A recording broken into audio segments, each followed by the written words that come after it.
समुद्र में ताज का घर नहीं बनता, रोने से बिगड़ा मुकद्दर नहीं बनता, हौसला रखो दुनिया जीतने का, एक हार से कोई वकील तथा एक जीत से कोई सिकंदर नहीं बनता।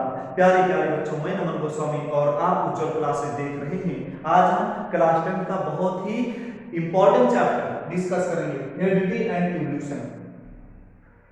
बच्चों, सबसे पहले हम लोग बात करेंगे हेरिडिटी क्या होता है। हेरिडिटी के बारे में सबसे पहले हम लोगों को बात करना है। आपने देखा होगा कि बहुत सारे ऐसे बच्चे होते हैं जो मम्मी पापा के कुछ करेक्टर बच्चों में आ जाते हैं। जैसे मम्मी क्या होती है, मम्मी की लेंथ कम है तो बच्चों की भी लेंथ कभी कभी कम होता है। मम्मी का जो कलर जैसा होता है या पापा का जो कलर होता है बच्चों में वो कलर आ जाते हैं। या हेयर आपने देखा होगा, घुंघराली हेयर, जो कर्ली हेयर होते हैं पेरेंट्स के, वो भी बच्चों में आ जाते हैं। बच्चों के भी उसी दिखाई देते हैं। तो उसी करेक्टर को बोलते हैं बच्चों heredity. Transfer the character from parents to offspring. जो मम्मी पापा से बच्चों में करेक्टर ट्रांसफर हो जाते हैं उसे हम लोग हेरिडिटी कहते हैं। क्लियर? लेकिन सारे के सारे करेक्टर नहीं मम्मी पापा से बच्चों में आते हैं। कभी आपने बिल्कुल टू कॉपी नहीं देखा होगा, बच्चों में करेक्टर आते हैं मम्मी पापा से, लेकिन सारे के सारे करेक्टर नहीं आते हैं। कुछ करेक्टर आते हैं बच्चों, और जो मम्मी पापा से और बच्चों में जो डिफरेंसेस नजर आता है उसी को बोलते हैं वेरिएशन। बेटा, carbon copy of the parents नहीं होते, बच्चे जो होते हैं बिल्कुल सेम अपने मम्मी पापा जैसा नहीं दिखते। तो जो दोनों के बीच में, बच्चों और जो पेरेंट्स के बीच में डिफरेंसेस नजर आता है उसी को बच्चों बोलते हैं वेरिएशन। तो यहाँ पे इसकी डिफिनेशन लिखते हैं बच्चों। हेरिडिटी क्या होता है? ट्रांसफर द करेक्टर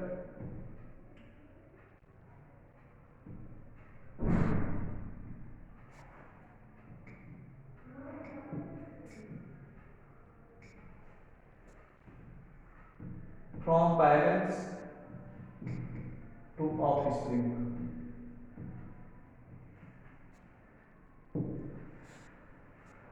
जो करेक्टर मम्मी पापा से बच्चों में ट्रांसफर हो जाता है उसी को बच्चे बोलते हैं हेरिडिटी। लेकिन सारे करेक्टर ट्रांसफर नहीं होते, कुछ डिफरेंसेस होते हैं। आपने देखा होगा बिल्कुल टू कॉपी नहीं होते ना पेरेंट्स और बच्चे, बिल्कुल टू कॉपी नहीं होते, कुछ उनमें बीच में डिफरेंसेस नजर आता है, उसी को बोलते हैं variation.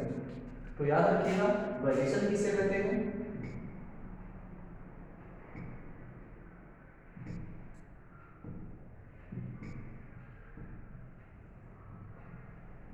Differences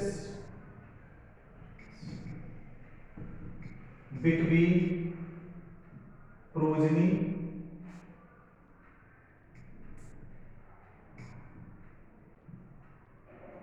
to parents.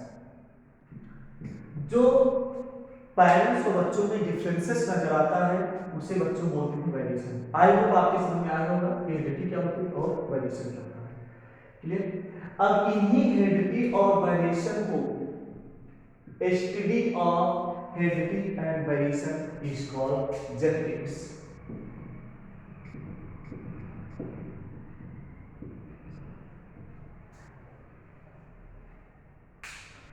Genetics क्या होता है बच्चों? Study of heredity and variation is called genetics. Genetics जब हेरिडिटी और वेरिएशन के बारे में स्टडी करते हैं बच्चों, उसी को बोलते हैं जेनेटिक्स। यानी जेनेटिक्स के टू पार्ट, एक होता है हेरिडिटी और एक दूसरा होता है वेरिएशन। और जब जेनेटिक्स की बात हो और उसमें मेंडल जी का नाम न लिया जाए, क्यों? क्योंकि जेनेटिक्स के जो फादर हैं वो ग्रेगर जॉन मेंडल हैं बच्चों। इनका जो बर्थ हुआ था वो ऑस्ट्रिया में हुआ था। ऑस्ट्रिया एक कंट्री है बच्चों, ऑस्ट्रिया में हुआ था 1822 में। जो ग्रेगर जॉन मेंडल जी थे, मेंडल जी का जो जन्म हुआ था बच्चों वो 1822 में ऑस्ट्रिया में हुआ था। और ये मोंक थे। मोंक किसे कहते हैं बच्चों? मोंक उसे कहते हैं जो संसारिक मोह माया को त्याग कर भगवान की शरण में चला जाता है, उसे मोंक कहते हैं, एक प्रकार का साधु। तो अलग अलग धर्मों में अलग अलग, जैसे आपने हिंदू में देखा, आप हिंदू में साधु संत बोलते हैं और क्रिश्चियन वगैरह में पादरी बोलते हैं। तो एक प्रकार के पादरी थे बच्चों, जो मेंडल जी थे वो क्या थे, पादरी थे। ठीक है, तो जेंटिस के जो फादर कहे जाते हैं वो गर्गर जॉन मेंडल कहे जाते हैं। मेंडल का जब 1822 में 1822 में ऑस्ट्रिया में हुआ था, ये मोंक थे बच्चों। फिर मोंक बताए जा रहे हैं, मोंक उसे कहते हैं जो संसारिक मोह माया को त्याग करके भगवान के शरण में चला जाता है, उसे हम लोग बच्चों क्या कहते हैं, मोंक कहते हैं। और ये पढ़ने में बहुत अच्छे थे, जीनियस थे स्टार्टिंग में। फिर ये डिप्रेशन में चले गए और इन्होंने पूरा एकदम से घर गृहस्थी, पूरा संसारिक मोह माया को त्याग दिया और चर्च चले गए। तो जो चर्च था बच्चों, चर्च में क्या, चर्च में स्कूल था,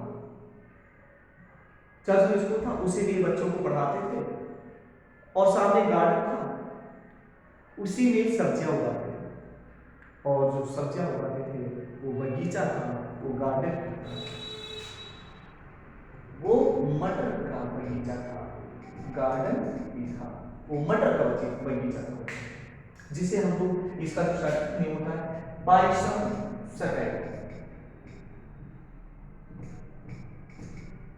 पाइसम सटैक। तो जो मेंडल जी सब्जियां उगाते थे उसमें, तो इनको ये चीज नजर आता था कि जो मटर का पौधा है, कोई बहुत ज्यादा लंबा है, कोई बहुत ज्यादा छोटा है। और इन्होंने फ्लावर देखा कि कोई व्हाइट कलर का है, कोई वायलेट कलर, बैगनी कलर का है। यही सारी चीजें इन्होंने देखा, तो उन्होंने कहा ऐसे कैसे पॉसिबल हो सकता है।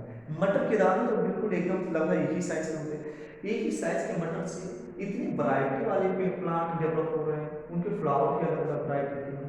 यही सारी चीजें इनके दिमाग में आई और इन्होंने अपना का पूरा ध्यान बच्चों उसी मटर के पौधे पर एक्सपेरिमेंट करने पे लगा दिया।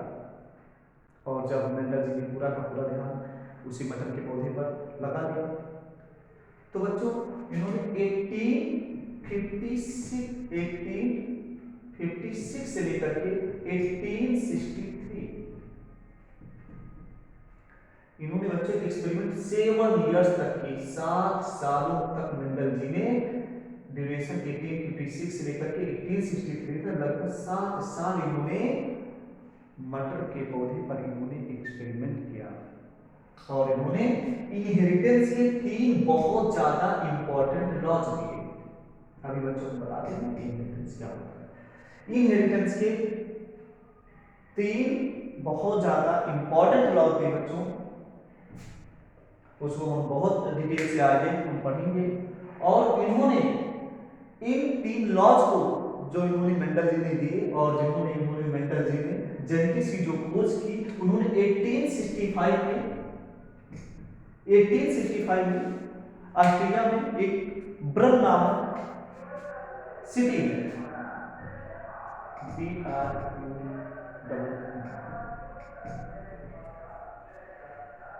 ब्रन नामक एक सिटी है बच्चों, उन्होंने वहां लोकल मैगजीन में अपने काम को पब्लिश कर दिया। लेकिन इनको किसी ने भाव नहीं लिया। इतनी बड़ी खोज, लेकिन इनको किसी ने भाव नहीं दिया। और एक चीज और बच्चों, इनको भाव ना देने का, क्योंकि ये कोई साइंटिस्ट तो नहीं थे, एक पादरी थे, एक साधु थे।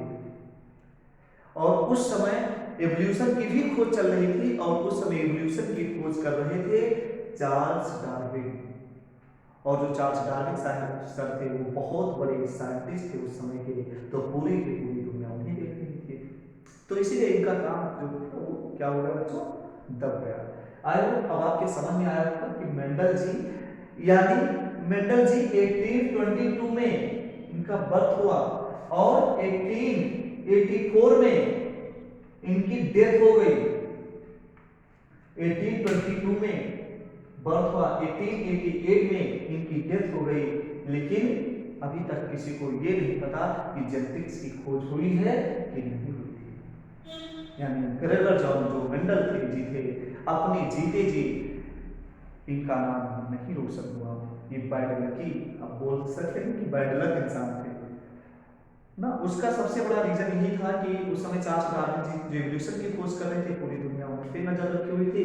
और ये एक प्रकार के पादरी थे, संत थे, चर्च में थे, और चर्च में जो सामने जगह थे उसमें सब्जियां उगाते थे, मटर के पौधे, उसी पे इन्होंने एक्सपेरिमेंट किया। और 7 इयर्स तक इन्होंने एक्सपेरिमेंट किया और इनहेरिटेंस में 3 बहुत ज्यादा बच्चों को इंपॉर्टेंट लॉ दिए। और 1884 में इनकी डेथ हो गई और किसी को ये नहीं पता कि जेनेटिक्स की खोज हो चुकी है बच्चों। फिर उसके बाद में 1900 में 2-3 साइंटिस्ट जो ब्रीज साहब थे, सेनमार्क साहब थे, कोरेन साहब थे। तो ब्रीज, सेनमार्क और कोरेन, ये तीनों साइंटिस्ट ने 1900 में जब खोज करने के लिए बोले कि जेनेटिक्स की खोज करने के लिए जब एक 3 साइंटिस्ट काम करने लगे जेनेटिक्स पर, तब इनको जो इन्होंने ब्रन मैगजीन में अपने वर्क को पब्लिश किया था, उनके हाथ में इनकी पब्लिशिंग वाली वर्क हाथ लग गई इन साइंटिस्टों को। तो जो ये तीनों लोग साइंटिस्ट काम कर रहे थे जेनेटिक्स पर, वो देख रहे थे कि ऑलरेडी उसमें जो मेंडल की वर्क था पब्लिश की हुई वर्क थी, तो उसमें पहले से मेंशन था। तो इन्होंने कहा कि ये तो इसकी खोज तो पहले ही मेंडल जी ने कर दी है, और क्रेडिट तो मेंडल जी को ही देना चाहिए, क्योंकि उन्होंने ही तो जेनेटिक्स की खोज की थी। फिर मेंडल जी को क्रेडिट दिया गया, लेकिन 1900 में 1884 में मेंडल जी की डेथ हो गई और 1900 में उनको इसकी उपाधि दी, किसकी? Father of genetics. आप समझिए, अपने मन में थिंक करिए कि बताइए, जीते जी मेंडल जी का नाम बिल्कुल नहीं नाम रोशन हुआ, और मरने के 16 साल बाद यानी 1884 में डेथ हो गई। 1900 ये मेंडल जी का नाम। और कितना इंपॉर्टेंट लॉज था, कितने अच्छे नियम मेंडल जी ने दिए बच्चों। तो आज के क्लास में हम लोग सिर्फ मेंडल जी के बारे में थोड़ा सा हम लोगों ने जानने की कोशिश की कि हेरिडिटी क्या होता है, वेरिएशन क्या होता है, और हेरिडिटी और वेरिएशन के बारे में यदि स्टडी किया जाए तो उसी को बच्चों जेनेटिक्स कहते हैं। जेनेटिक्स के 2 पार्ट, वेरिएशन, और इसके सबके बारे में बताए थे हमारे मेंडल साहब थे। लेकिन जो जेनेटिक्स का जो बच्चों टर्म दिया था, इनका जो नाम दिया था, एक साइंटिस्ट थे विलियम बेटसन, जो विलियम बेटसन नामक साइंटिस्ट थे। उन्होंने जेनेटिक्स का टर्म दिया था बच्चों, नाम दिया था। और आज हम लोग सिर्फ इस छोटी सी वीडियो में सिर्फ हम लोग इतना ही पढ़ेंगे। आगे वाले वीडियो में हम लोग जेनेटिक्स के बेसिक टर्म के बारे में सीखेंगे, और आगे जितने भी लॉज मेंडल जी ने दिए हैं उनके बारे में पढ़ेंगे। बच्चों, ये मेरा जैसा कि बोलते हैं हमेशा, मेरा नया नया चैनल है,